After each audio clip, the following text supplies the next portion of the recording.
E whātau ki muri nei ka tū i etahi tāngata e ngā kau nui ana ki te reo Māori he rōpū ko kapa kōrero te ingoa hei whakatītina i te marea kia kōrero Māori i ngā horopaki whānui o tēnei ao.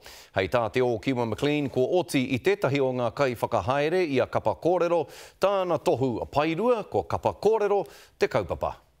He kapa kōrero. Tukuna te reo kia rere, tukuna te reo kia tika, tukuna te reo kia Māori. E whakawhenua nei i te reo ki wāhi tūmatanui. O kapa kōrero tētahi wāhi, ke ngā wāhi tūmata nui, kia rere te reo. Nā Joanne McNaughton te mānuka o kapa kōrero i whakatakoto e whātau ki mua.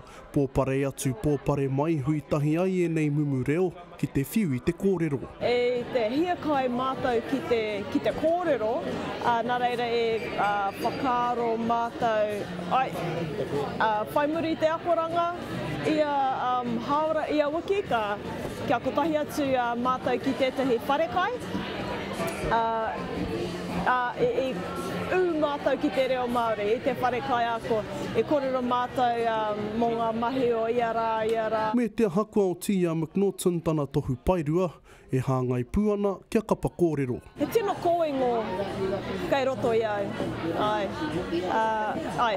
Mai i taku tamarikitanga. E timatau i te kura tuarua, e whānau mai aku pēpei.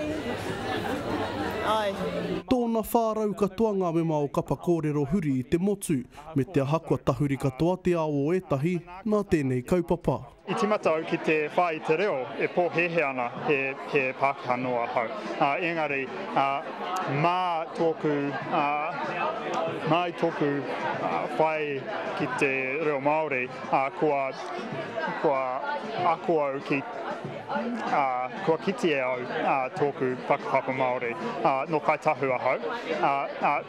He ua tērā huarahi te whai taku whakapapa. Engari, hei te mutungo tēnei tau ka hoki atu au mo te wā tuatahi ki aku marae e toru. Hari te mea ko ngai Māori anake e taina ki e nei momo hui, ko etahi he Pākehā, ko etahi no tāwāhi ke nā reira, e maha hoki ngā hua kaputa i tēnei kaupapa. Ko tahi tonu te whakahau kia ngai pikoko ki te reo. Kapa kōrero, pukamata, hono mai, Heke ana te kōrero, whiua ki te ao, whiua ki te rangi, whiua ki ngā iwi katoa. Te o Kiwa McLean, te karere.